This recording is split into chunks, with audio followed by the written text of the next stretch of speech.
Friends, exam के कई दिन बाकी है। दिन कम लगते हैं तो आवर्स में कन्वर्ट करो, आवर्स कम लगते हैं तो मिनट्स में, मिनट्स कम लगते हो सेकंड में। लेकिन बाद में आपको एक एक सेकंड अभी संभालनी पड़ेगी। आपको ऑडियो का पूरा लिंक मिल गया है। डेली एटलीस्ट 1 आवर रिवीजन के लिए वो ऑडियो आप सुनते ही होंगे। लेकिन आंसर कैसे लिखना, उसके लिए हमें आईसीआई हर साल हर अटेम्प्ट में रिवीजन टेस्ट पेपर देती है। उसमें सिलेक्टेड कंसेप्ट आज हम रिवाइज करेंगे और क्वेश्चन को कैसे लिखना वो भी हम देखेंगे। हमारा आज का ये जो आरटीपी है वो जनवरी 2026 का है। हर एक यूनिट में से एक एक कंसेप्ट उठाया जाता है। इंडियन रेगुलेटरी फ्रेमवर्क 6 मार्क का वेटेज है। लो कहाँ से आया, लो बनाने की प्रोसेस क्या है, वह सब कंसेप्ट भी हमने लर्न किए थे। लेकिन यहाँ पे आरटीपी में एक यूनिक कंसेप्ट उठाया है, दैट इज द आरबीआई के फंक्शंस क्या है। रिजर्व बैंक ऑफ इंडिया, उसके फंक्शंस, करेंसी, हमारी payment system and economic development को आरबीआई कैसे मैनेज करती है, वो भी हमें यहाँ पे लिखना है। 6 मार्क का क्वेश्चन होता है इस यूनिट में से। जो स्टडी मटेरियल में दिया है वही लिखना है। सबसे पहले आपको बोला है आरबीआई है वो central bank and regulatory body हमारी इंडियन इकोनॉमिक सिस्टम की, हमारे इंडियन बैंकिंग सिस्टम की। जो सेंट्रल बैंक है ना, वो रिजर्व बैंक ऑफ इंडिया है। रेपो रेट डिसाइड करना, different different liquidity ratios decide करना, वो सब आरबीआई का काम है। एंड आरबीआई का ओनरशिप है ministry of finance, that is the government of India. अभी हमने डिमोनेटाइजेशन देखा था। ऐसा 2000 की नोट वापस खींचना है, नई नोट इशू करना है, ऐसा कोई भी डिसीजन लेना है, इंडियन रुपी को कंट्रोल, इश्यू एंड मेंटेन करने का काम है, वो भी आरबीआई करती है। हम एनईएफटी, आरटीजीएस, अलग अलग पेमेंट सिस्टम यूज़ करते हैं। आज तो जीपे का ज़माना है, तो उसके लिए इकोनॉमिक डेवलपमेंट को प्रमोट करने के लिए कौन सी पेमेंट सिस्टम कैसे यूज़ करनी, उसके रूल्स रेगुलेशन है, वो भी आरबीआई डिसाइड करती है। इंडियन करेंसी नोट है, वो 2 जगह पे प्रिंट होती है। यहाँ पे इंपॉर्टेंट वर्ड यूज़ किया है, प्रिंट्स एंड मिंट्स। जो नोट्स छापी जाती है उसको प्रिंट्स बोलते हैं, एंड जो कॉइन बनाए जाते हैं उसको मिंट्स बोलते हैं। BRBNM, भारतीय रिजर्व बैंक नोट मुद्रण, वो आरबीआई का स्पेशल डिवीजन है। 2 जगह पे, वेस्टर्न इंडिया में नासिक एंड सेंट्रल इंडिया में देवास, वहाँ पे करेंसी प्रिंट होती है। आरबीआई ने नेशनल पेमेंट कॉरपोरेशन, वो स्पेशलाइज्ड डिवीजन बना के different different payment system and settlement system है, वो भी एस्टेब्लिश की हुई है। Deposit insurance and credit guarantee corporation, deposit insurance and credit guarantee corporation क्या करती है, वो आरबीआई ने एस्टेब्लिश किया है। वह भी आरबीआई का स्पेशल डिवीजन है जो डिपॉजिट का इंश्योरेंस एंड क्रेडिट फैसिलिटी की गारंटी सभी बैंक को देती है।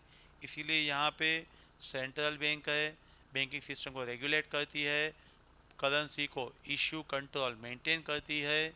स्पेशलाइज्ड डिवीज़न से नासिक एंड देवास में, वेस्टर्न एंड सेंट्रल में 2 जगह पे करेंसी प्रिंट एंड मिंट्स होती है। पेमेंट सिस्टम है, इंश्योरेंस ऑफ डिपॉजिट है, क्रेडिट फैसिलिटीज़ है, ये सब काम है वो आरबीआई का है। अभी very interesting, Indian contract act, हमारा सबसे फेवरेट है वो Indian contract act. Indian contract act में आपको यूनिट 1 नेचर ऑफ कॉन्ट्रैक्ट में से इनविटेशन टू ऑफर का कंसेप्ट उठाया है। ऑफर है वो फाइनल विलिंगनेस है, ए ने बी को ऑफर बोला, बी ने हाँ बोल दिया तो कॉन्टेक्ट हो गया। इनविटेशन टू ऑफर में सिर्फ आप अपना आप सिर्फ सर्कुलेट द इंफॉर्मेशन दे रहे हो, दूसरे को अट्रैक्ट करने का ट्राई करते हो। मैं कई बार मजाक में बोलता हूँ ना, इनविटेशन टू ऑफर में लेक्चर में हमने सब डिटेल में लर्न किया है। आपका एग्जाम होता है, आपका ट्यूशन होता है, तब भी आपके पेरेंट्स बोलते हैं कई बार, चलो चलो शादी में, वरना आपको पहचानेगा कौन। तो आप सब तैयार होके जो शादी में जाते हैं, that is nothing but invitation to offer. मजाक छोड़ दो, मंचूरियन खाने जाते हो तो कैटलॉग जो आता है ना, पिज़्ज़ा है, बर्गर है, वो भी इनविटेशन टू ऑफर है। कॉलेज में जाते हो जो आपको प्रोस्पेक्टस मिलता है, इनविटेशन टू ऑफर है। शेयर है, उसका जो कंपनी प्रोस्पेक्टस इश्यू करती है, इनविटेशन टू ऑफर है। आप शॉपिंग मॉल में जाते हो, मॉल में जो चीज पड़ी होती है वो भी इनविटेशन टू ऑफर है। वो सब जैसे इनविटेशन टू ऑफर है, वैसे ऑक्शन से लेना वो भी इनविटेशन टू ऑफर है। ऑक्शन में आप जो बीड बोलते हैं ना, वो ऑफर होता है। तो यहाँ पे इनविटेशन टू ऑफर का कंसेप्ट उठाया है। नमन है, वो एक ऑक्शनियर था। नमन ने न्यूज़पेपर में एडवर्टाइज दिया था कि हमने फर्नीचर का ऑक्शन रखा हुआ है। काना बेचारा 500 किलोमीटर दूर से आगरा में इनविटेशन टू ऑफर यानी कि ऑक्शन सुन के आता है। जब वहाँ पहुँचता है तब मालूम पड़ता है कि फर्नीचर का भी ऑक्शन विड्रॉ हो गया, कैंसिल हो गया।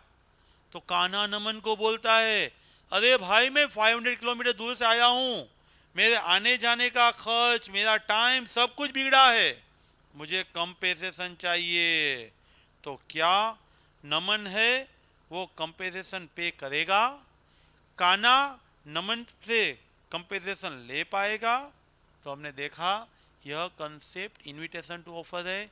ऑक्शन का एडवर्टाइजमेंट नमन ने दिया हुआ था, ऑक्शन कैंसिल हो गया है, कान्हा आया है, 500 किलोमीटर दूर से आया है, तभी भी उसका क्लेम वैलिड नहीं है।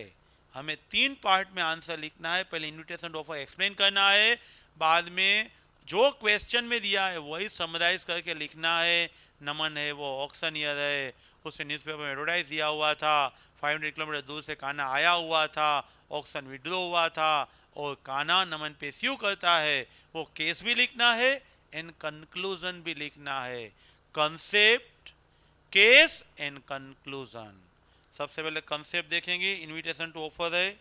हम जो कोटेशन देते हैं, कैटलॉग देते हैं, एडवर्टाइजमेंट देते हैं पब्लिक को, वो सब इनविटेशन टू ऑफर है। कोई चीज़ ऑक्शन से बेची जाती है तो एडवर्टाइजमेंट देना पड़ता है। वही केस यहाँ पे हरीश वर्सेस निकलसन, वही केस स्टडी अंग्रेजों के टाइम का है। फर्नीचर बेचने के लिए रखा था, लेकिन ऑक्शन कैंसिल हुआ था, तो कान्हा यहाँ पे स्यू नहीं कर पाएगा, because it is only mere invitation to offer. हमने first unit nature of contract में से इनविटेशन टू ऑफर का कंसेप्ट लर्न किया। अभी क्वेश्चन 3 में विदाउट कंसिडरेशन कॉन्ट्रैक्ट वैलिड में सेक्शन 25 सबसेक्शन 2 में जो पास्ट वॉलंटरी सर्विसेज है, वह कंसेप्ट यहाँ पे आपको कवर किया हुआ है।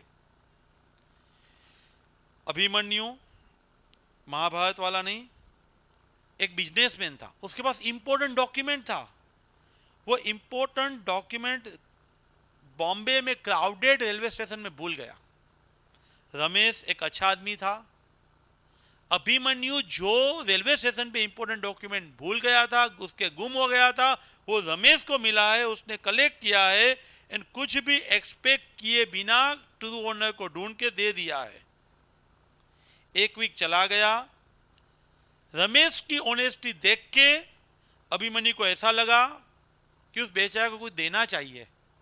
अभिमन्यु ने प्रोमिसरी नोट लिख के साइन करके 50,000 देने का प्रोमिस दिया हुआ है। पहले अभिमन्यु के डॉक्यूमेंट लॉस्ट, रमेश को मिला, वापस दे दिया। 1 वीक के बाद अभिमन्यु ने प्रॉमिस किया 50,000 दूंगा, फिर से वो भी बदल गया। अभिमन्यु ने बोल दिया मुझे नहीं देना है, तूने तो वॉलंटरी किया था, तुझे कुछ चाहिए ही नहीं था, मैं क्यों दूं।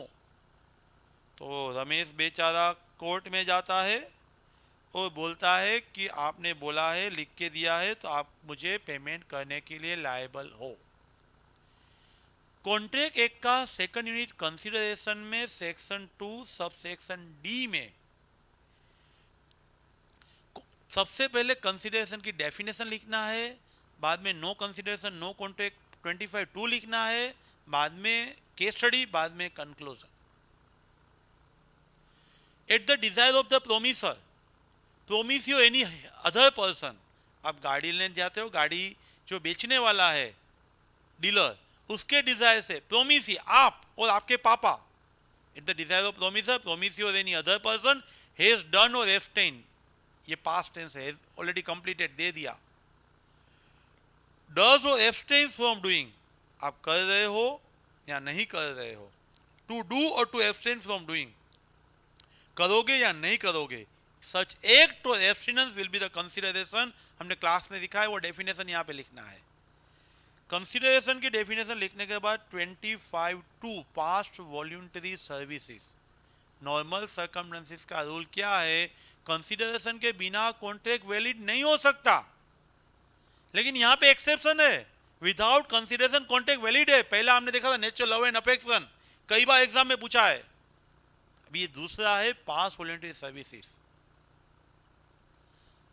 आपके बेनिफिट के लिए सर्विस प्रोवाइड की है, आप वहां पे एग्जिस्ट थे, आप कंपेंसेशन देना चाहते हो और आपने लिख के उसको प्रॉमिस दिया था कि मैं कंपेंसेशन दूंगा, भले उसने वॉलंटरी किया है तो भी आपको देना पड़ेगा। ये 25(2) की कंडीशन है, आपने रिटर्न प्रॉमिस दिया है, साइन किया हुआ है, इसीलिए यहाँ पे रमेश है वो अभिमन्यु से मनी मांगेगा, तो उस टाइम पे रमेश को अभिमन्यु से कंसीडरेशन मिलेगा एंड अभिमन्यु देने के लिए बाउंड है।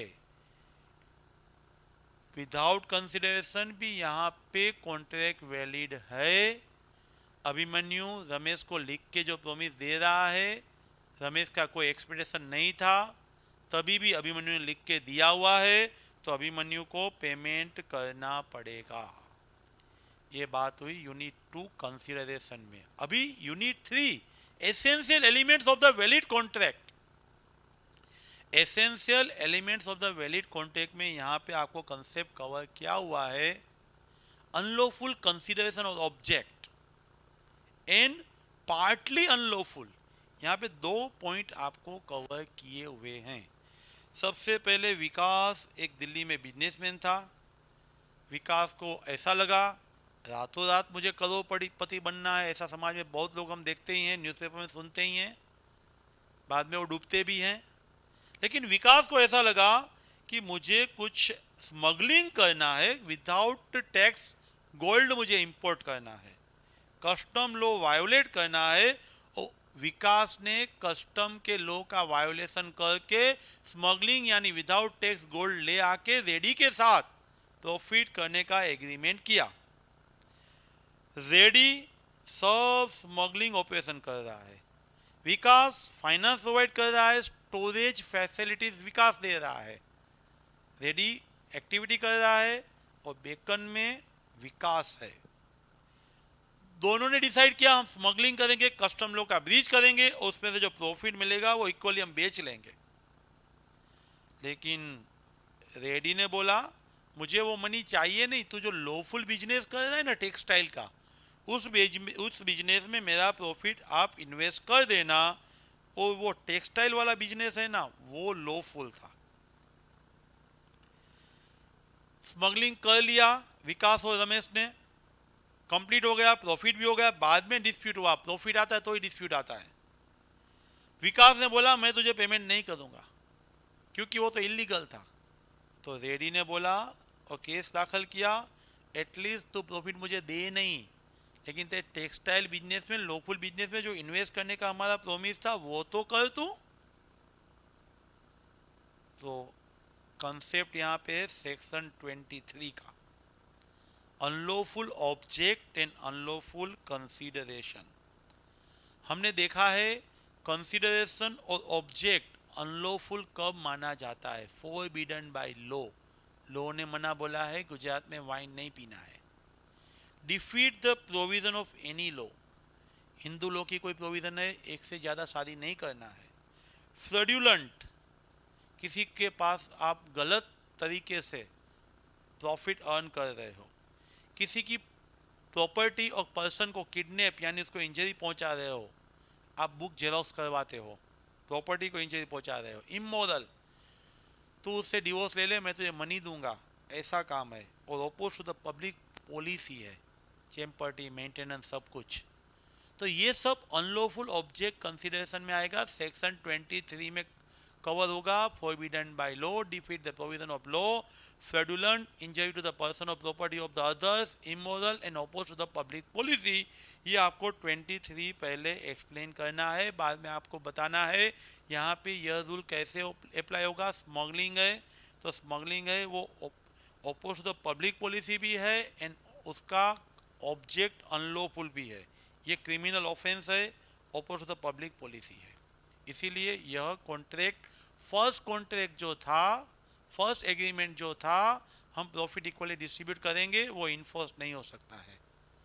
लेकिन जब दूसरा एग्रीमेंट है उसके लिए जो आर्ग्यूमेंट किया हुआ है, वह आर्ग्यूमेंट सिर्फ लीगल पोर्शन तो आप फुलफिल करो ऐसा जो बोला हुआ है रेडी ने, तो वो क्या इन्फोर्स हो पाएगा?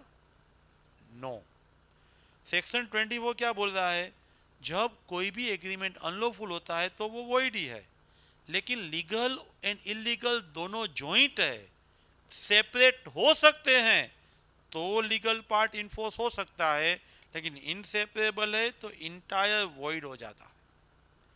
यहाँ पे मेन ऑब्जेक्ट है वही स्मगलिंग है, वही फॉरबिडन बाय लॉ है, इसीलिए एग्रीमेंट है वो वॉइड है। आप स्मगलिंग में से अर्न करोगे तो टेक्सटाइल में रेडी इन्वेस्ट कर पाएगा। विकास के टेक्सटाइल बिजनेस में रेडी कब इन्वेस्ट करेगा?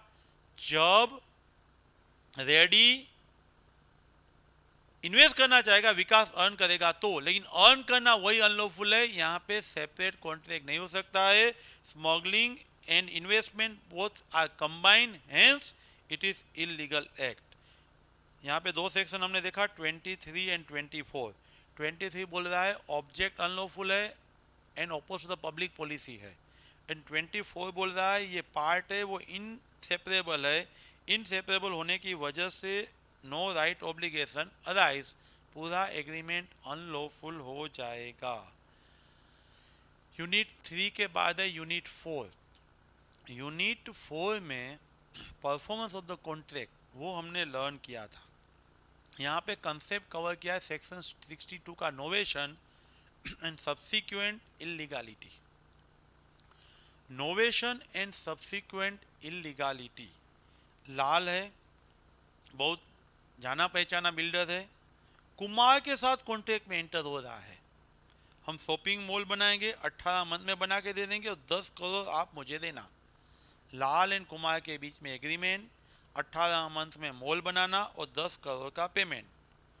बाद में देखा तो यहाँ पे तो बहुत ज़्यादा डेवलपमेंट हो रहा है, टेम्पल ज़्यादा डेवलप हो रहे हैं, नेचुरल प्लेसेस है वो ब्रिज बन रहा है, तो अच्छा है कि यहाँ पे हम लग्जरियस होटल बनाए। तो बाद में कुमार लाल को बोल रहा है मुझे मॉल नहीं चाहिए, मुझे लग्जरियस होटल चाहिए। तो लाल बोलता है भाई वो 10 करोड़ में नहीं होगा, 12 करोड़ में होगा। कुमार बोलता है कोई बात नहीं, पुराना कॉन्ट्रैक्ट कैंसिल कर देते हैं, अभी नया कॉन्ट्रैक्ट करते हैं और नए कॉन्ट्रैक्ट में हम मॉल बनाएंगे, सॉरी लग्जरियस होटल बनाएंगे, मैं आपको 12 करोड़ पे करूँगा। 6 महीने के बाद गवर्नमेंट ने प्रोहिबिशन डाल दिया, यहाँ पे हम लग्जरियस होटल बनाने देंगे नहीं। तो कुमार बोल रहा है कोई बात नहीं, मुझे मॉल बना के दे दो, वो नहीं बना के दोगे तो मुझे डैमेजेस दे दो। इसीलिए कुमार स्यूट फाइल करता है for the breach of contract. तो क्या कुमार स्यूट फाइल कर पाएगा?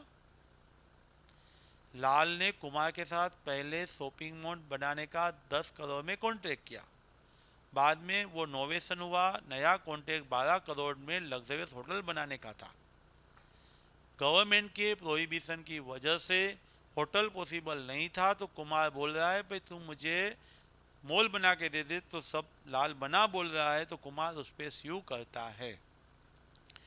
सेक्शन 62 जो नोवेशन एक्सप्लेन कर रहा है वो आपको बोलता है नोवेशन यानी पुराने कॉन्ट्रैक्ट की जगह पे नया कॉन्ट्रैक्ट, कॉन्ट्रैक्ट की टर्म्स चेंज होती है, कॉन्ट्रैक्ट की पार्टी चेंज होती है, तो भी उसको नोवेशन बोला जाता है। जब नोवेशन होता है तब ओरिजिनल कॉन्ट्रैक्ट परफॉर्म करने की जरूरत नहीं रहती है, सिर्फ नया कॉन्ट्रैक्ट ही परफॉर्म करना होता है। ये आपको 62 एक्सप्लेन करना है। बाद में 56 सब्सिक्वेंट इम्पॉसिबिलिटी। महाराष्ट्र में वाइन का कॉन्ट्रैक्ट करते हो, बाद में महाराष्ट्र में इन केस आएगा नहीं, वाइन प्रोहिबिशन हो जाएगा तो सब कॉन्ट्रैक्ट कैंसिल हो जाएंगे। सुपरवेनिंग इम्पॉसिबिलिटी, कॉमर्शियल इम्पॉसिबिलिटी नहीं। यहाँ पे इम्पॉसिबल हो गया, क्यों? गवर्नमेंट ने मना बोल दिया, उसमें हमारी पार्टी का कोई कंट्रोल नहीं था, कॉमर्शियल हार्डशिप भी नहीं थी, इसीलिए आपको पहले 62 नोवेशन एक्सप्लेन किया, बाद में सुपरवेनिंग इम्पॉसिबिलिटी 56 एक्सप्लेन किया, बाद में आपको पूरा केस अगेन रिपीट किया हुआ है।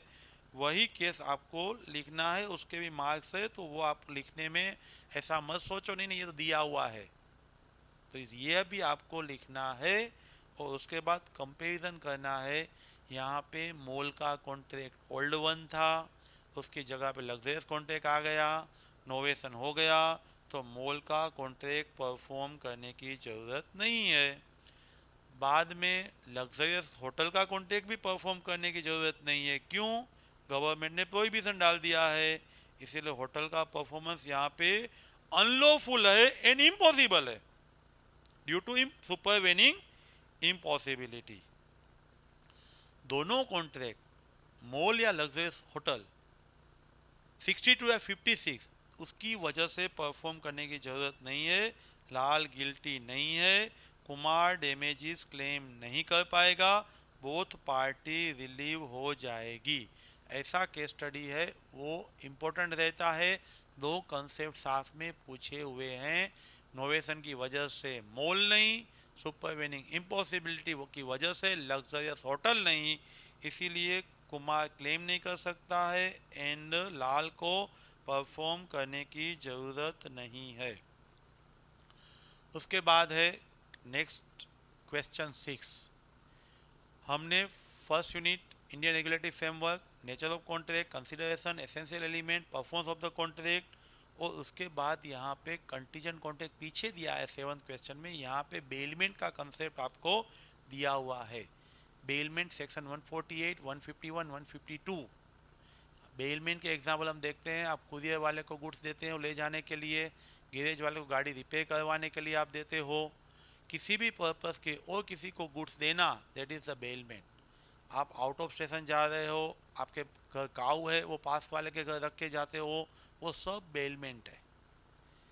यहाँ पे रमेश अपने गोल्ड ऑर्नामेंट ज्वेलर को दे रहा है, अरुण उसको पॉलिश करके अपने लॉकर में रखता है। नाइट में अनफॉर्चुनेटली वहाँ से चोर आ गए और चुरा के ले गए। रमेश का गोल्ड था, अरुण को पॉलिश करने के लिए दिया, अरुण ने पॉलिश कर दिया और बाद में लॉकर में रख दिया, लेकिन नाइट में कोई चुरा के ले गया, तो रमेश बोल रहा है कि मुझे ऑर्नामेंट वापस चाहिए, आपने केयर नहीं लिया है, ऑन प्रॉपर्टी तरह संभाला नहीं है, उसका लॉस है, वो रमेश पे करे, ऐसा अरुण मांग रहा है। रमेश अरुण के पास से डैमेजेस क्लेम कर रहा है, तो क्या अरुण है और रमेश को डैमेजेस पे करेगा? रमेश का गोल्ड था, रिपेयरिंग के लिए दिया था, अरुण ने किया, अपने लॉकर में रखा, कोई चुरा के ले गया, तो क्या अरुण रिस्पॉन्सिबल है? सबसे पहले सेक्शन 148 देखो। बेलमेंट का मतलब क्या है? Delivery of the goods from one person to another. यहाँ रमेश अरुण को गोल्ड दे रहा है, डिलीवरी ऑफ द गुड्स है, वन पर्सन टू अनदर है। व्हेन पर्पस ए कंप्लीट, जब पॉलिश हो जाएगा, इट शुड बी रिटर्न, वो वापिस हो जाएगा, लेकिन यहाँ पे वापिस नहीं हो सकता है।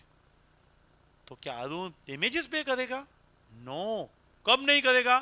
151 में उसने जो ओन गुड्स जैसे रखा था, अपना गोल्ड जैसे रखा था, उसी लॉकर में रखा है, अपना गुड्स भी कोई चोर ले गया और रमेश का भी ले गया, सिमिलर क्वांटिटी वैल्यू का गुड्स था, अपने गुड्स की तरह संभाला था, तो अरुण रिस्पॉन्सिबल नहीं है, अरुण ने रीजनेबल केयर ली हुई है, तो भी अरुण रिस्पॉन्सिबल नहीं है, इसीलिए Arun can not held liable. Arun यहाँ पे लायबल नहीं होगा। स्पेशल कॉन्ट्रैक्ट का बेलमैन का कंसेप्ट 6 यूनिट में दे दिया, 6 क्वेश्चन में दे दिया। अभी अगेन 6 यूनिट जो बाकी है कॉन्ट्रैक्ट का, कंटीजेंट कॉन्ट्रैक्ट, वो यहाँ पे आपको 7th क्वेश्चन में दिया है। Rules of enforcement of contingent contract. Contingent contract यानी इंश्योरेंस कॉन्ट्रैक्ट। आप कंटीजेंट वर्ड आए तो दिमाग में इंश्योरेंस वर्ड याद करो। आप गाड़ी का इंश्योरेंस लेते हैं, एक्सीडेंट होता है, सामने वाले को लॉस होता है, तो सामने वाले को इंश्योरेंस कंपनी पे करती है। लेकिन इंश्योरेंस कॉन्ट्रैक्ट यानी कंटीजेंट कॉन्ट्रैक्ट अमल में कब आएगा, उसके लिए सेक्शन दिया हुआ है 32, 33, 34, 35 एंड 36। अमल में कंटीजेंट कॉन्ट्रैक्ट कब आता है, तो सबसे पहले यहाँ पे अलग अलग 6 पॉइंट दिए हुए हैं।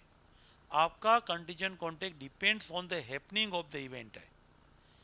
घर पे फायर होगा, हमारा शिप टर्न आउट इनटू सी, दरिए में डूब जाएगा, गाड़ी का एक्सीडेंट होगा, तो मैं पे करूंगा। शिप दरिए में डूब जाएगी तो पे करूंगा, लेकिन शिप है वो रिटर्न आ गई तो पे करने की जरूरत नहीं है। डूब गई तो पे करना पड़ेगा। जब रिटर्न आना इम्पॉसिबल हो जाता है तब हैपनिंग वाला इन्फोर्समेंट कॉन्ट्रैक्ट हो पाएगा। शिप का एग्जाम्पल याद रखो तो ही आप अच्छे तरीके से याद रख पाओगे। नॉट हैपनिंग, जब कल सवेरे तक शिप नहीं आएगी तो मैं पे करूंगा। वैसे तो टाइम लिमिट के लिए आगे सेक्शन है, शिप नहीं आएगी तो मैं पे करूंगा, लेकिन शिप आ गई तो इम्पॉसिबल हो गया, इन्फोर्स होना पॉसिबल नहीं है। पहला पॉइंट था हैपनिंग, दरिए में डूब जाएगा तो मैं पे करूंगा। दूसरा पॉइंट है नॉट हैपनिंग, नहीं आएगा तो मैं पे करूंगा, लेकिन आ गई तो अमल में लाने की जरूरत नहीं है, नहीं आई तो कंपेसेशन पे करना है। थर्ड पॉइंट में आपको लिविंग पर्सन के एक्शन से इन्फोर्स होना पॉसिबल है तो भी यहाँ पे अनइन्फोर्सेबल मानना है ड्यू टू मोरालिटी। ए ने बी को बोला सी से शादी करेगा तो मैं तुझे पैसा दूंगा, सी ने डी से शादी कर लिया तो ऐसा मत सोचने का सी डी का चलेगा नहीं, डिवोर्स लेगा, बाद में सी बी से शादी करेगा, ऐसा सोचना नहीं है, इसीलिए वो अनइन्फोर्सेबल हो जाएगा। आगे जो 32 में दिया था ना वही 35 में दिया है। डिपेंड्स ऑन हैपनिंग, लेकिन एक्स्ट्रा वर्ड क्या है, with in the fix time, with in the fix time. आप गाड़ी का इंश्योरेंस लेते हैं, 1 साल में एक्सीडेंट होगा तो इंश्योरेंस कंपनी पे करेगी। 1 साल खत्म हो गया, एक्सीडेंट नहीं हुआ है तो भी पे नहीं करेगी, एक्सपायरेशन ऑफ द टाइम। और कोई भी वजह से इम्पॉसिबल हो गया, 2 दिन में शिप नहीं आएगी तो पे करेगा, लेकिन आज शिप आ गई तो नहीं आना इम्पॉसिबल है, तो यह अनइन्फोर्सेबल कॉन्ट्रैक्ट हो जाएगा। फिक्स टाइम में इवेंट हैपन, 1 साल में गाड़ी का एक्सीडेंट तो इन्फोर्सेबल, 1 साल खत्म तो अनइन्फोर्सेबल। इस पॉइंट में दो ही चीज सोचना है, हैपनिंग में हुआ है तो इन्फोर्स, नहीं हुआ है या इम्पॉसिबल है तो अनइन्फोर्सेबल। नॉट हैपनिंग में उल्टा, जो पॉइंट आपको 33 में दिया था वही पॉइंट यहाँ पे आपको ई पॉइंट में दिया है, not happening within fix time. आपकी शिप 2 दिन में रिटर्न नहीं होगी तो मैं पेमेंट करूंगा, 2 दिन में आ गई तो पेमेंट करने की जरूरत नहीं है, नहीं आई है तो ही पेमेंट करना है।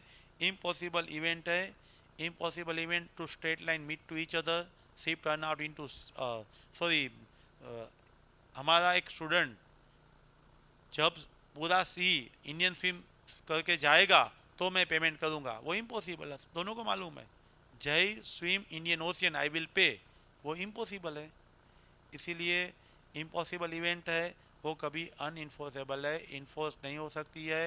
Happening, not happening, living person का action, happening within fix time, not happening within fix time and impossible, इतने पॉइंट आपको याद रखने हैं। नाउ 8 क्वेश्चन थियरी बेस आपको पूछा हुआ है। स्पेशल कॉन्ट्रैक्ट का एजेंसी का कॉन्ट्रैक्ट है, termination of the agency. Termination of the agency operation of law से भी हो सकती है, डेथ की वजह से भी हो सकती है। टर्मिनेशन ऑफ द एजेंसी में रिवोकेशन है, प्रिंसिपल है वो मना बोल देता है तो रिवोकेशन है, एजेंट मना बोलता है रिन्यूशिएशन है, काम ख़त्म हो जाता है, टाइम पूरा हो जाता है, किसी का डेथ हो जाता है, यह सब वजह से टर्मिनेशन होता है। सबसे पहले टर्मिनेशन यानी लीगल रिलेशनशिप का एंड। कौन से वे से टर्मिनेशन होता है? रिवोकेशन। कौन करता है रिवोकेशन? प्रिंसिपल करता है। रिवोकेशन जब प्रिंसिपल करता है तो प्रिंसिपल का रिस्पॉन्सिबिलिटी है कि रिजनेबल टाइम का नोटिस देना है, और रिजनेबल टाइम का नोटिस नहीं दिया है तो कंपेसेशन पे करना है। रिजनेबल रीज़न होने चाहिए, नोटिस दिया होना चाहिए। 206 में नोटिस नहीं दिया है तो 205 में कंपेसेशन प्रिंसिपल पे करेगा। अभी रिन्यूशिएशन, रिन्यूशिएशन है 206, एजेंट बोल रहा है कि अभी मुझे तेरे साथ काम नहीं करना है, एंड ऑफ रिलेशनशिप कर रहा है, उसने भी नोटिस देना है, नोटिस नहीं दिया है, कोई वजह नहीं है तो एजेंट प्रिंसिपल को कंपेसेशन पे करेगा। हमने जो काम स्टार्ट किया था वो एजेंट ने काम कर दिया, मेरी गाड़ी बेचने के लिए एजेंट को बोला था, एजेंट ने बेच दिया तो भी टर्मिनेशन है। डेथ और इंसेनिटी, आइधर प्रिंसिपल और एजेंट किसी का भी डेथ और इंसेनिटी हो जाएगा तो भी एजेंसी ख़त्म हो जाएगी। प्रिंसिपल इंसॉल्वेंट होता है, 1 महीने के लिए आपने एजेंट अपॉइंट किया था, 1 महीना ख़त्म हो गया है, तो ये सब वजह टर्मिनेशन ऑफ द एजेंसी है। Revocation, renunciation, completion of the business है, डेथ और इंसेनिटी है, and expiry of the time है। अभी स्पेशल कॉन्ट्रैक्ट का गारंटी वाला जो कंसेप्ट है, इंडेमनिटी एंड गारंटी, उसमें यहाँ पे essential condition of the guarantee, वह कंसेप्ट थियरी बेस्ड कंसेप्ट दिया हुआ है। सबसे पहले गारंटी का पर्पस क्या होना चाहिए? Secure for the payment of debt. Guarantee word दिमाग में आए तो आपको बैंक लोन याद रखना है। बैंक में से लोन लेने जाओगे तो किसी का गारंटी चाहिए आपको, purpose secure for the debt है। कंसिडरेशन, गारंटी में प्रिंसिपल डेटर को जो कंसिडरेशन मिलता है वो सफिशिएंट है, डायरेक्ट कंसिडरेशन की ज़रूरत नहीं है। सियोरिटी को कंसिडरेशन नहीं मिलेगा लेकिन प्रिंसिपल डेटर को कंसिडरेशन मिलेगा तो 127 में वो सफिशिएंट है। पहले आपने लोन ले लिया, बाद में मैंने गारंटी दिया है, यानी पास कंसिडरेशन है, वो यहाँ पे वैलिड नहीं है। गारंटी के कॉन्ट्रैक्ट में प्रिंसिपल डेटर यानी आप जो लोन लेने जाते हो वो इनकम्पिटेंट है तो चलेगा। सियोरिटी, मैं गारंटी दे रहा हूँ, मैं इनकम्पिटेंट नहीं चलूँगा। लायबिलिटी का एग्जिस्टेंस, जो लायबिलिटी है वो टाइम बेड नहीं होनी चाहिए। एग्जिस्टिंग लायबिलिटी करंट डेप्ट होना चाहिए। गारंटी लिया है, गलत इन्फॉर्मेशन दे के लिया है तो नहीं चलेगा, कुछ छिपा के लिया है तो भी नहीं चलेगा। आप जब कैशियर के लिए गारंटी लेते हो, बैंक वाले कैशियर के लिए गारंटी लेते हैं तो बैंक का पास्ट एक्सपीरियंस है वो मुझे पहले देना है। आप लोन के लिए मेरा गारंटी ले रहे हो तो आपने पहले 2 लोन का एनपीए किया हुआ है, वो बैंक मुझे बताएगी तो ही मेरा गारंटी वैलिड होगा। रिटर्न गारंटी जरूरी नहीं है, ओरल गारंटी भी चलेगा। जॉइंट यानी को सियोरिटी, आप मेरे पास आए बोले सर मुझे नवानगर बैंक से लोन लेना है, आप गारंटर रहोगे? मैं बोलूँगा हाँ रहूँगा ना। आपका पापा रहेंगे तो आपके पापा के साथ मैं गारंटर रहूँगा, लेकिन आपके पापा है वही गारंटी आपका नहीं देंगे तो मेरा गारंटी वैलिड रहेगा नहीं। इसीलिए आपको सबसे पहले पर्पस, कंसिडरेशन, लायबिलिटी एग्जिस्ट, बाद में मिस रिप्रेजेंटेशन कंसीलमेंट नहीं होना चाहिए, रिटर्न जरूरी नहीं है, एंड को सियोरिटी ज्वाइन होगा उसी टाइम पे अदर सियोरिटी लायबल होगा। नाउ सेल ऑफ गुड्स 1930, उसमें फर्स्ट यूनिट उठाया है, formation of the contract of sale में टाइप्स ऑफ जो गुड्स है वह कंसेप्ट यहाँ पे लिया हुआ है। Selected and set aside, 100 bales godown में पड़े थे, 50 उठा लिए आपने और अलग रख दिए, ए सर्टेन गुड्स हो गया। यहाँ पे बल्क ऑफ द गुड्स पड़ा था, 100 पैकेट पड़े थे, उसमें एक पैकेट आपने सिर्फ ऑर्डर दिया है, उठा के लिया नहीं है, इसीलिए अनसर्टेन है। ये विल बी प्रोड्यूस है इसीलिए फ्यूचर गुड्स है, ऑलरेडी हमने डिस्कस कर लिया। यहाँ पे सिलेक्ट करके असाइड सेट असाइड किया इसीलिए असर्टेन है। यहाँ पे एग्जिस्टिंग है लेकिन अनसर्टेन है, बल्क ऑफ गुड्स पड़ा है उसमें से एक उठा के रखना है। यहाँ पे विल बी प्रोड्यूस है इसीलिए फ्यूचर गुड्स है, वो आपको याद रखना है। अभी सोगा का ही सेकंड यूनिट है, कंडीशन एंड वारंटी। उसमें आपको गुड्स जो है इस पर डिस्क्रिप्शन होना चाहिए। मैं जब मजाक में बोलता हूँ जब आप लड़की देखने जाते हो तब उसकी काकी मामी मासी सब लोग बताते हैं लड़की बहुत अच्छी है, डाई है, मुंह में जीभ नहीं है, तो वो जो डिस्क्रिप्शन किया है वैसा ही होना चाहिए, लेकिन यहाँ गुड्स है ही नहीं, ये तो सिर्फ मजाक है। एनीवे यहाँ पे जो राहुल होलसेल ट्रेडर है वो कपिल के पास जा रहा है, टेक्सटाइल मर्चेंट के पास। उसको बोल रहा है कि प्रीमियम सिल्क मुझे चाहिए। राहुल ने प्रीमियम सिल्क मांगा था, वेडिंग पर्पस के लिए मांगा था, उसने पर्पस भी बताया था और डिस्क्रिप्शन भी किया हुआ था। कैजुअल एग्जामिनेशन ऊपर ऊपर से देखा, वो फाइन लगा, लेकिन लेके आया, कट किया तो मालूम पड़ा ये तो सिंथेटिक फाइबर है, ये तो हिडन डिफेक्ट ही, वेडिंग पर्पस में नहीं चलेगा। तो राहुल जाता है कपिल के पास, उस पर स्यू करता है, तो कपिल क्या राहुल को पे करेगा? कपिल लायबल होगा? ये यहाँ पे क्वेश्चन है, सेक्शन 15 है, डिस्क्रिप्शन है, लेटेंट डिफेक्ट है। सबसे पहले डिस्क्राइब कर दिया है, पर्पस भी बता दिया है, वेडिंग के लिए चाहिए, आपने एग्जामिन किया था, लेकिन लेटेंट डिफेक्ट है तो एग्जामिन करके मालूम भी नहीं पड़ेगा ना। यहाँ पे डिफेक्ट लेटेंट है, जब आप कट करोगे तब मालूम पड़ेगा ये सिंथेटिक है, प्रीमियम सिल्क नहीं है। लेटेंट डिफेक्ट है, देखने से मालूम नहीं पड़ता है, पर्पस बताया है, डिस्क्राइब किया हुआ है। At that time case study again synthetic fibre निकला, अनफिट फॉर पर्पस निकला, आपने रिफंड मांगा। क्यों रिफंड मांगा? इस पर डिस्क्रिप्शन नहीं है, इस पर मर्चेंटेबल क्वालिटी नहीं है, एंड लेटेंट डिफेक्ट है। एट दैट टाइम कपिल ऐसा नहीं बोल सकता है आपने इंस्पेक्ट किया था इसीलिए मैं लायबल नहीं हूँ, राहुल रिजेक्ट कर पाएगा। राहुल ने कपिल को पहले से सिल्क बोला था, वेडिंग पर्पस बोला था, डिस्क्राइब किया था, सिर्फ चेक किया, वो लेटेंट डिफेक्ट में मालूम नहीं पड़ता। लड़का है या लड़की है सामने देखने बैठते हैं तो उसके मुंह पे थोड़ा दाग है, वो पेटेंट डिफेक्ट है, लेकिन किसी को कुछ डिसीज है, वो लेटेंट डिफेक्ट है। लेटेंट डिफेक्ट सामने से बतानी ही पड़ती है, इसीलिए यहाँ पे कपिल है वो लायबल है, एंड राहुल रिजेक्ट करके गुड्स वापस ले पाएगा। नाउ क्वेश्चन 12 है। क्वेश्चन 12 में सेलो रिटर्न बेसिस है। सेलो रिटर्न बेसिस का कंसेप्ट है, वरुण एक लैपटॉप डिस्ट्रीब्यूटर है, वरुण 20 लैपटॉप रोहित को दे रहा है और बोला है 10 दिन में मुझे पेमेंट करना, लेकिन रोहित रिटर्न भी नहीं कर रहा है और पेमेंट भी नहीं कर रहा है। रोहित क्या कर रहा है, 5 लैपटॉप अनुज को बेच देता है, वरुण रोहित को दे रहा है, सेलो रिटर्न बेसिस दे रहा है, रोहित वही गुड्स अनुज को दे रहा है, अनुज गुड फेथ में ले रहा है, उसको मालूम नहीं था कि ये तो सेलो रिटर्न बेसिस में उसके पास था और रोहित वह गुड्स मुझे दे रहा है। 15 दिन के पास डायरेक्ट वरुण पहुंच गया अनुज के पास, अनुज को बोला कि मुझे वापस दे दो। अनुज बोल रहा है मैं बोनाफाइड हूँ, मैंने वैल्यू से परचेस किया है, तो वरुण बोल रहा है no one can transfer better title which he has not.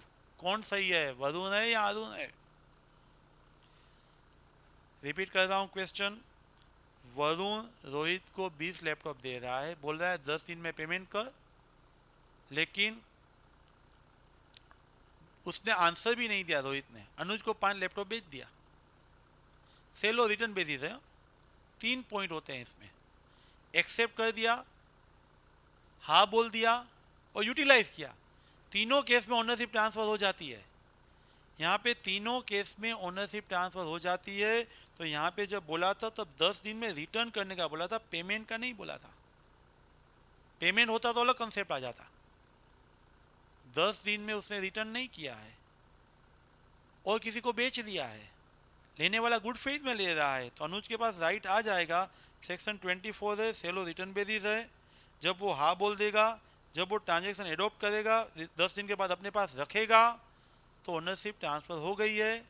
इसीलिए वरुण जब रोहित को दे रहा है तो रोहित के पास 10 दिन के बाद ओनरशिप आ जाती है, रोहित अनुज को बेच सकता है, 27 यहाँ पे अप्लाई नहीं होगा।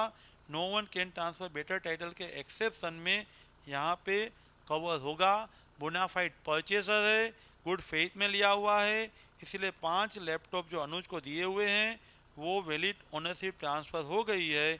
इसीलिए अनुज के पास से वरुण वापिस लैपटॉप नहीं ले पाएगा।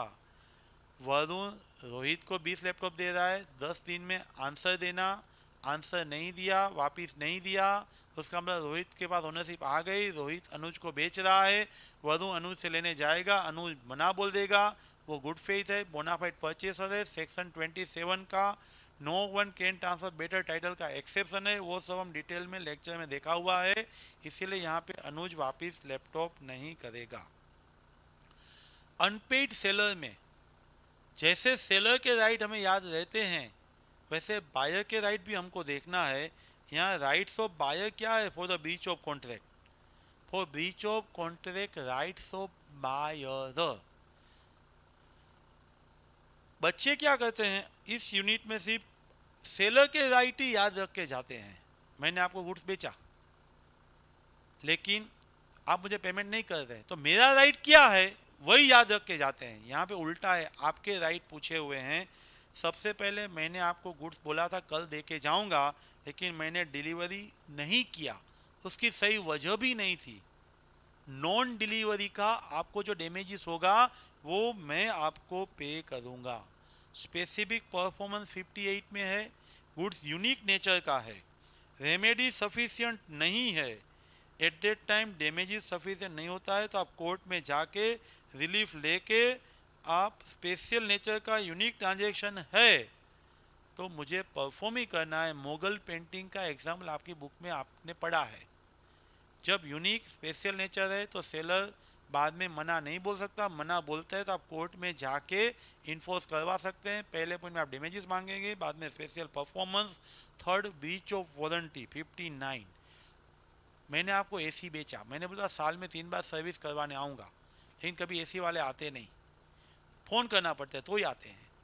मैं आया नहीं, आपका एसी बिगड़ गया, उस पर कोई डैमेजेस हुआ, लॉस हुआ, तो जो वारंटी मैंने दिया था उसका मैंने ब्रीच किया है, तो उसका जो लॉस हुआ है वह लॉस सेलर है वो बायर को पे करेगा। वैल्यू डिमिनिश, गुड्स की वैल्यू कम हुई है तो वो भी मैं आपको पे करूँगा। Either of the party repudiate the contract, यहाँ बायर का राइट है तो आपको बायर के पॉइंट ऑफ व्यू से सोचना है।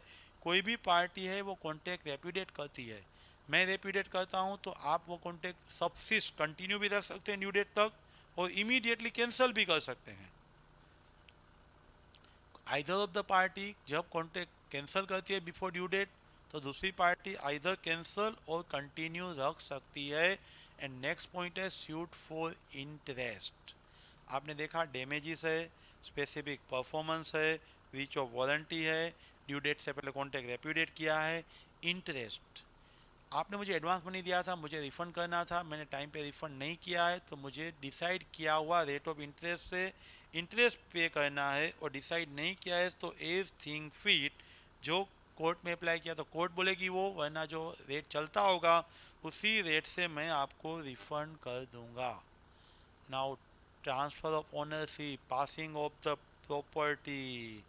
ऑलवेज याद रखो, मैं लेक्चर में बोलता ही हूँ, प्रॉपर्टी यानी ज़मीन मकान नहीं, प्रॉपर्टी यानी ओनरशिप। यहाँ पे जब आप शादी करते हो तब प्रॉपर्टी ट्रांसफ़र होती है, प्रॉपर्टी ट्रांसफ़र होती है तभी रिस्क ट्रांसफ़र होता है।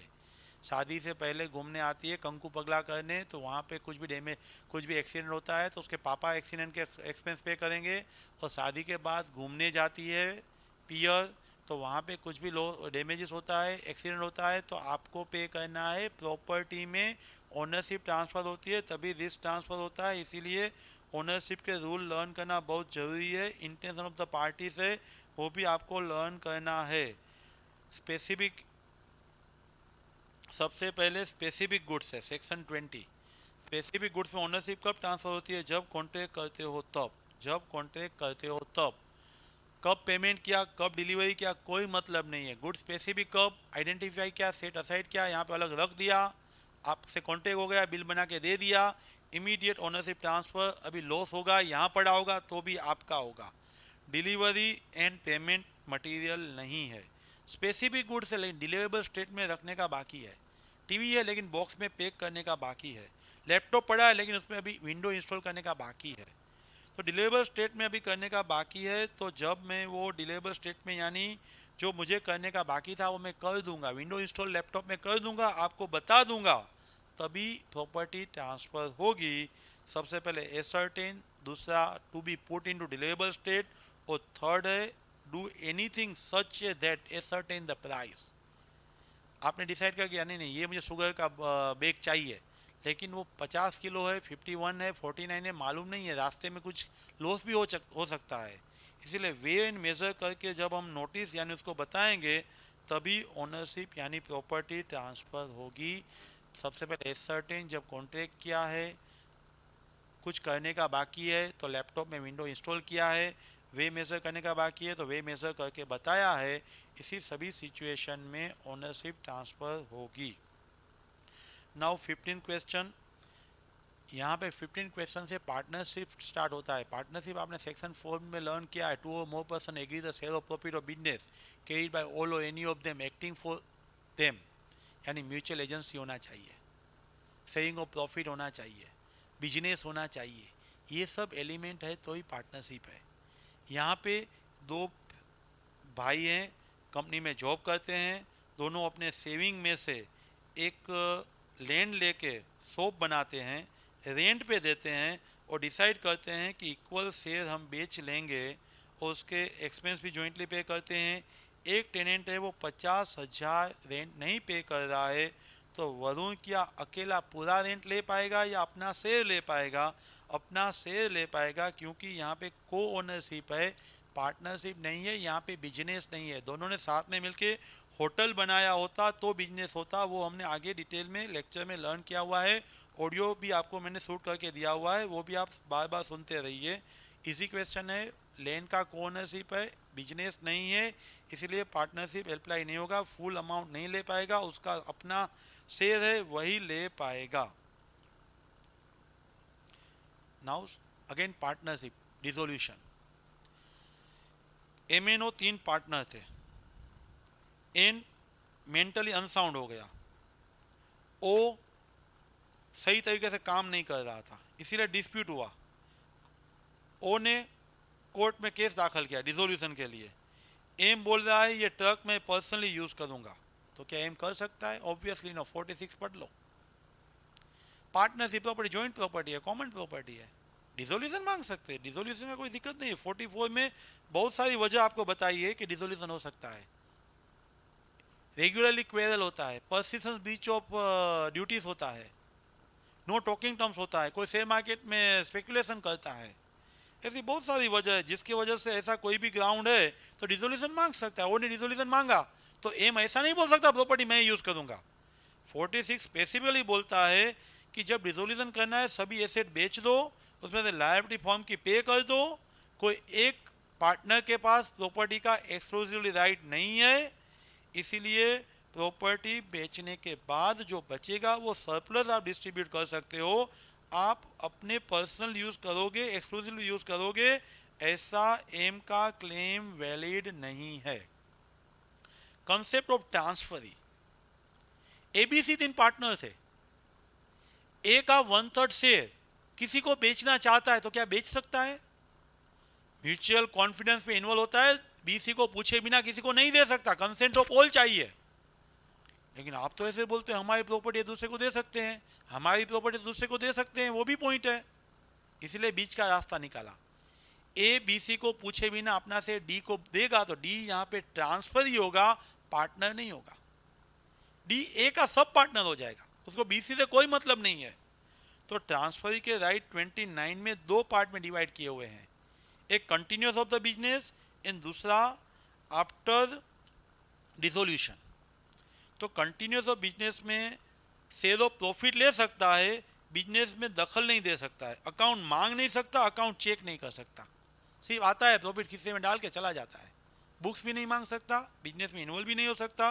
लेकिन आफ्टर डिसोल्यूशन, डिसोल्यूशन के बाद, at the time of dissolution, at the time of dissolution अपना शेयर ऑफ असेट डिसाइड करने के लिए डिसोल्यूशन के बाद का जितना बुक्स ऑफ अकाउंट है वो वेरीफाई कर सकता है, उसमें से उसको कोई मना नहीं बोल सकता है। एलएलपी, एलएलपी में चेंज ऑफ द नेम, यहाँ पे सेक्शन 17 है, सेक्शन 15 एंड 16 में आपने रजिस्टर्ड करवा दिया, बाद में आइडेंटिकल सिमिलर नाम निकला, एलएलपी की रजिस्टर्ड कंपनी है या ट्रेडमार्क में वो नाम ऑलरेडी लिया हुआ है, और कोई नाम एलएलपी का किसी का ट्रेडमार्क का है, तो 3 साल के अंदर वो सेंट्रल गवर्नमेंट में अप्लाई कर सकते हैं। 3 साल के अंदर सेंट्रल गवर्नमेंट में अप्लाई कर सकते हैं। सेंट्रल गवर्नमेंट आपको डायरेक्शन देगी, आपका नाम बदलो, क्यों? आपका नाम अर्लियर रजिस्टर्ड एलएलपी जैसा ही है, रिसेम्बल है, उसने ऑब्जेक्शन लिया है। 3 महीने के अंदर आपको डायरेक्शन मिलते आप नाम बदल देंगे। नाम बदलने के बाद 15 दिन के अंदर रजिस्ट्रार को बताएंगे और रजिस्ट्रार नया नाम रजिस्टर्ड करके 30 दिन के अंदर आपको नया सर्टिफिकेट दे देगा। आप नाम नहीं बदलोगे तो सीओ मोटो सेंट्रल गवर्नमेंट रजिस्ट्रार को बोल के आपका नाम चेंज कर देगी और नया सर्टिफिकेट दे देगी। बाद में आपको चेंज करना है तो सेक्शन 16 अप्लाई करके चेंज कर सकते हो। रिसेम्बल आइडेंटिकल नाम है, अर्लियर को एलएलपी और ट्रेडमार्क के साथ सेंट्रल गवर्नमेंट में 3 साल के अंदर अदर एलएलपी अप्लाई करता है, अपोज करता है, तो सेंट्रल गवर्नमेंट आपको डायरेक्शन देती है। 3 महीने के अंदर आप नाम बदल देते हो। नाम बदलने के 15 दिन के अंदर रजिस्ट्रार को बताते हो, रजिस्ट्रार 30 दिन के अंदर आपको नया सर्टिफिकेट दे देता है। Now question 19, company sect. 3 question आपको कंपनी सेक्ट में यहाँ पे दिए हुए हैं। अल्ट्रा वायरस का कंसेप्ट है, गवर्नमेंट कंपनी 245 का कंसेप्ट है, एंड सेक्शन 8 का एनपीओ का कंसेप्ट है। तो सबसे पहले अल्ट्रा वायरस डायरेक्टर है तो रेटिफाई हो सकता है। यहाँ तो ऑब्जेक्ट क्लॉज मेमोरेंडम का अल्ट्रा वायरस है। आपने कंस्ट्रक्शन के लिए कंपनी बनाई थी, आप स्पेकुलेशन करने लगे, बिजनेस का पूरा फंड है वो शेयर मार्केट में इन्वेस्ट करने लगे और बोलते हैं हमारे पावर तो बहुत वाइड है, चल निकल यहाँ से, अल्ट्रा वायरस है, वॉइड है, शेयर होल्डर को प्रोटेक्ट करेंगे। Let we see, Sunrise Infrastructure Company है, मेमोरेंडम में रेसिडेंशियल हाउस का ऑब्जेक्ट था, डायरेक्टर्स ने स्पेकुलेशन बिजनेस में इन्वेस्ट किया, शेयर होल्डर ने आर्ग्यू किया ये मत करो, तो डायरेक्टर बोल रहे हैं हमारे तो वाइड पावर है, हम कर सकते हैं। तो मेमोरेंडम का स्कोप था वो सिर्फ कंस्ट्रक्शन का था, तो याद रखना है Ashbury railway carriage and iron company limited versus Riche. बहुत डिटेल में हमने लेक्चर में ये केस स्टडी लर्न किया हुआ है। Ashbury carriage and iron company versus Riche में आप अनएनिमस यानी सभी का कंसेंट लेके भी ये काम बियॉन्ड मेमोरेंडम नहीं कर सकते। ऑब्जेक्ट क्लोज यहाँ रिस्ट्रिक्ट था, अप टू रियल एस्टेट ही रिस्ट्रिक्ट था। आपने स्पेकुलेशन के लिए यूज़ किया है तो शेयर होल्डर को बचाने के लिए आप अनऑथराइज पर्पस के लिए यूज़ नहीं कर सकते, पर्सनली लायबल हो जाएंगे। यहाँ भी देखो बोलते हैं कि 75% शेयर है ना, 80% शेयर है। देखो 55% से किसके पास है? Central government. 20% किसके पास है? State government. 75% शेयर है वो भी भारत इंफ्रास्ट्रक्चर का गवर्नमेंट के पास है, सिर्फ 25% प्राइवेट इन्वेस्टर के पास है। तो भी प्राइवेट शेयर होल्डर बोलते हैं ये गवर्नमेंट कंपनी नहीं है, क्यों? 100% शेयर उसके पास नहीं है। अबे भाई तो 245 पढ़ ले, 100% की जरूरत ही नहीं। 51% शेयर और उससे ज़्यादा शेयर सेंट्रल स्टेट गवर्नमेंट और उसकी कंट्रोलिंग कोई गवर्नमेंट कंपनी के पास है और जॉइंटली शेयर उसके पास है तो वो गवर्नमेंट कंपनी माना जाएगा। इसीलिए यहाँ पे भारत लिमिटेड के share more than 51% central state के पास है, सेंट्रल 55, स्टेट 20%, इसीलिए 75% शेयर हो गए। सेंट्रल और स्टेट इंडिविजुअली और जॉइंटली 51% शेयर हेल्ड करते हैं ना, तो भी गवर्नमेंट कंपनी है। यहाँ तो 75 है तो ऑब्वियसली गवर्नमेंट कंपनी 245 में है, इसीलिए शेयर होल्डर गलत हैं। आप नॉन प्रॉफिट कंपनी बनाना चाहते हो तो क्या आप कंपनी सेक्ट में बना सकते हो? इसीलिए तो सेक्शन 8 आपको दिया हुआ है। आपने आगे लर्न किया है commerce, art, science, research, environment, religion, charity, ये सब जो पर्पस है ना, उसी सभी पर्पस के लिए आप कंपनी बना सकते हो। इन सर्टेन रिस्ट्रिक्शन है, उसका प्रॉफिट आप ऑब्जेक्ट के लिए यूज़ कर सकते हो, डिविडेंड नहीं दे सकते। सर्टेन राइट भी है, सेंट्रल गवर्नमेंट लाइसेंस इश्यू करेगी तो आप नाम के पीछे प्राइवेट पब्लिक लिमिटेड कुछ भी यूज़ करने की ज़रूरत आपका नहीं है। इसीलिए आप यहाँ पे एनपीओ नॉन प्रॉफिट कंपनी के अंदर रह के भी बना सकते हो। Negotiable instrument act. 2 क्वेश्चन आपको दिए हुए हैं। First question most important, second question में भी foreign bill and inland bill दोनों concept examination point of view से बहुत ही इंपॉर्टेंट है। 22 में आपको बोला है ड्रोवर एंड मेकर यानी पहली जो पार्टी है उसको जिस कंट्री में उसने इंस्ट्रूमेंट लिखा है उसी कंट्री का रूल अप्लाई होगा। एक्सेप्टर एंड इंडोसर, उसको जिस कंट्री में पे हो रहा है ना उस कंट्री का रूल अप्लाई होगा। मैं इंडियन हूँ, मैंने यहाँ पे इंस्ट्रूमेंट लिखा है, रेट ऑफ इंटरेस्ट 18% है। आप न्यूयॉर्क में है, मैंने ड्रॉ किया था, आपने एक्सेप्ट न्यूयॉर्क में किया है, वहाँ पे 6% है। वो इंस्ट्रूमेंट डिसओनर होगा तो आपको 6% इंटरेस्ट पे करना है, मुझे 18% करना है। अनिल है, बिल ऑफ एक्सचेंज लिखता है कलकत्ता यानी इंडिया में लिखता है। बीमल पे लिखता है, बीमल न्यूयॉर्क में है, वो इंस्ट्रूमेंट डिसओनर होता है। इंडिया में 18% रेट ऑफ इंटरेस्ट है, न्यूयॉर्क में 6% रेट ऑफ इंटरेस्ट है, तो बीमल की लायबिलिटी क्या रहेगी? तो ऑब्वियसली 6%। वही चीज़ यहाँ पे आपको बताए section 134 liability of maker and drawer. Maker and drawer जहाँ पे इंस्ट्रूमेंट लिखा है, एक्सेप्ट एंड इंडोसर जहाँ पे पे होने वाला है। अनिल का लायबिलिटी 18% रहेगा एंड बीमल का लायबिलिटी सिर्फ 6% ही रहेगा। इसीलिए बीमल इज लायबल टू पे इंटरेस्ट। अनिल कितना पे करेगा? 18%। बीमल कितना पे करेगा? 6%। यहाँ पे किसका इंटरेस्ट पूछा है? Let we see. Liability of the बीमल पूछा है तो 6 एंड अनिल पूछा है तो 18% आएगा। अगेन मेकर एंड ड्रोवर जहाँ पे लिखा है, एक्सेप्टर जहाँ पे होने वाला है। इसीलिए अनिल कलकत्ता 18%, बीमल न्यूयॉर्क 6%। अभी बेयर इंस्ट्रूमेंट है, आपने देखा हुआ है, जो डिलीवरी से ट्रांसफ़र होता है, इंडोर्समेंट इन ब्लैंक है, नाम नहीं लिखा होता है, लिखते हैं पे टू मिस्टर तेजवानी और बेरर। और बेरर वर्ड यूज़ करते हैं, ब्लैंक है और बेरर वर्ड यूज़ करते हैं, डिलीवरी से ट्रांसफ़र होता है। ऑर्डर में इंडोर्समेंट इन फुल होता है, पे टू तेजवानी और इस ऑर्डर, तो इंडोर्समेंट फुल हो जाएगा। मुझे किसी को देना है तो साइन करके डिलीवरी करके मैं दे सकता हूँ। इनलैंड बिल, बहुत इंपॉर्टेंट क्वेश्चन। इनलैंड बिल यानी सबसे पहले इनलैंड बिल में ड्रोन इन इंडिया होना चाहिए, पहली कंडीशन मस्ट है, ड्रोन इन इंडिया। बाकी की दो कंडीशन में से कोई भी एक कंडीशन सेटिस्फाइड होनी चाहिए, either person resident in India और पेएबल इन इंडिया, तो वो इनलैंड बिल है। पहला समझो ड्रोन इन न्यूयॉर्क, तो वो फॉरेन बिल ही हो गया, आगे देखने की जरूरत नहीं है। ड्रोन इन कलकत्ता है, पेएबल इन मुंबई है, तो भी इनलैंड है। एंड ड्रोन इन बंद कर, नहीं ड्रोन तो कट पोस्ट करो। Inland bill and foreign bill का कंसेप्ट बहुत इंपॉर्टेंट है। इनलैंड लिखा हुआ इंडिया में है, वो कंपलसरी है, either person resident in India है और पेएबल इन इंडिया है, दो में से एक है तो इनलैंड। लिखा इंडिया बाहर है तो फॉरेन, लिखा इंडिया में है लेकिन पर्सन नॉन रेसिडेंट है, पेएबल न्यूयॉर्क है, तो भी वो फॉरेन बिल होगा। Friends, thank you very much. ये हमारा RTP examination point of view से इंपॉर्टेंट है, पूरा सब्जेक्ट करना चाहिए, सिलेबस करना चाहिए, लेकिन एटलीस्ट 5 आरटीपी जो लास्ट है वो मैं आपको वीडियो से देता रहूँगा। मैंने भेजे हुए ऑडियो डेली 1 घंटा सुनिए और ये 5 आरटीपी है वो भी सुनिए, 100% आप पास हो जाओगे। Thank you very much.